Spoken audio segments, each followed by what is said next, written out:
There's something in this box, and I want it.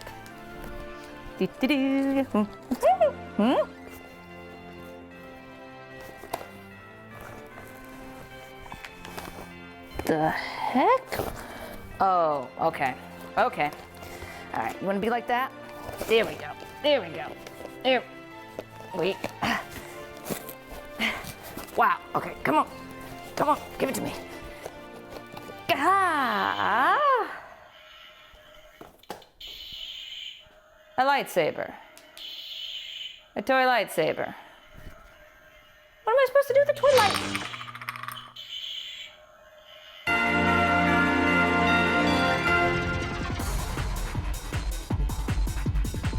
Welcome back to Film and Tricks with Daryn. My name's Daryn. I'm here to teach you some fun filmmaking tricks, tips, and how-tos with a sprinkle of my own flair.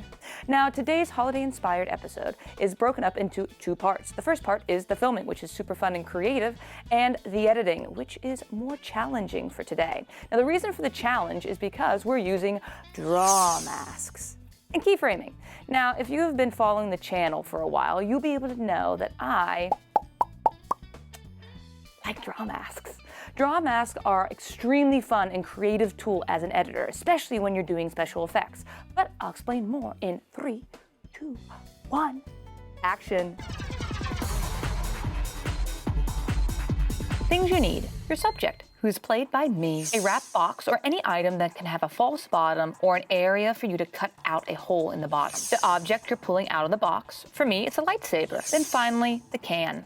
I have two of the exact same can, but one is cut and the other isn't. On to gear. I'm filming on my phone with an app called Filmic Pro, so I have control over the look of my footage. For lighting, I'm using 3 lights. My main light to light me, a second light to fill in some shadows. I'm also using a poster board to block light. As the sun was setting, it was putting too much light on my face, so I blocked out the light. And a backlight, which are these twinkle lights I'm repurposing. You always want to light your subject and the scene, otherwise the image will never look good, no matter what type of camera you have. Next is sound. The mic on the camera is far away and not great, so I'm using a wireless Tascam clipped onto my shirt to get my audio. For the filming, I act out the whole scene with just me in the box. The lightsaber's on a chair within easy reach, just out of frame. With the false bottom, I'm able to stick my arm right through the box. I make sure to keep the box angled in a way so that the camera doesn't see the bottom or crosses in front of me. It's totally okay that the whole trick is revealed in the shot. We will be hiding it in editing. Next is a shot of the empty room. For this, background plate number 1. This will come in handy for when we are hiding or masking my arm. Then it's the can.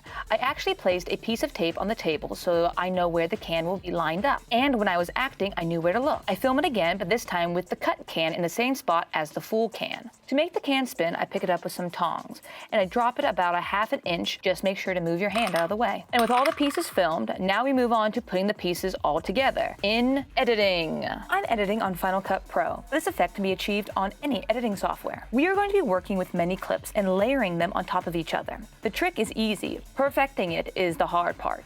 Let me show you what I mean. Step number 1, place your acting clip onto the timeline. Step number 2, we're going to be cutting the clip into 2 parts. To cut the clip, we're going to go over to our tools folder and change the arrow to a blade. We are then going to go to the timeline and cut the clip when the effect starts, then ends. Step number 3, now comes the tricky part. We are going to go over to our effects folder and select an effect called a draw mask. The draw mask, in the easiest of terms, are scissors. We will be able to cut out my arm and the box tab without anyone being the wiser. Step number 4, place the effect onto the clip. It will change your arrow into a pen so you can mark out the areas you want cut out. I'm going to make a number of marks, and like in Connect the Dots, once I bring it back to the first mark, it will close the shape and everything inside of it will disappear. Step number 5, remember that empty clip we had? We're going to grab that clip and place it right underneath the acting clip. Step number 6, we are going to be animating the effect to move with my motions. This is called keyframing. I'm going to go into my inspector where the effects for the clip are housed, and I'm going to look for something called control point. On the far right, there's a little diamond with a plus in the middle. I'm going to click that once. Then I'm going to move my playhead forward a little bit and grab the dots that I made from before and move them to follow my movements. This can take a lot of time depending on how much movement you do, and I did a lot. Don't give up. You can totally make this easy for yourself.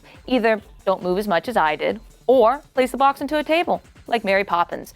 That way, you don't have to keyframe the mask. Step number 7. Once all the keyframing is done, now it's time to add the can into play. Grab the clip with the can and place it on top of the acting clip. We're going to add a draw mask to this clip and cut the can out so it looks like it's part of the video. Step number 8. When the lightsaber is swinging down and right when it looks like it's about to hit the can, we are going to cut the clip and place right beside it the clip with the can cut and it falling to the table. And you can guess it, we are going to use a draw mask. And because it's moving all over, we have to keyframe the movement. Step number 9. Once everything's been keyframed, we add some cool sound effects and some festive music, and boom, you're done. I hope you've enjoyed this episode and learned something cool. Please remember to like, comment, and subscribe, and don't forget to hit that notification bell. As always, everyone, keep filming.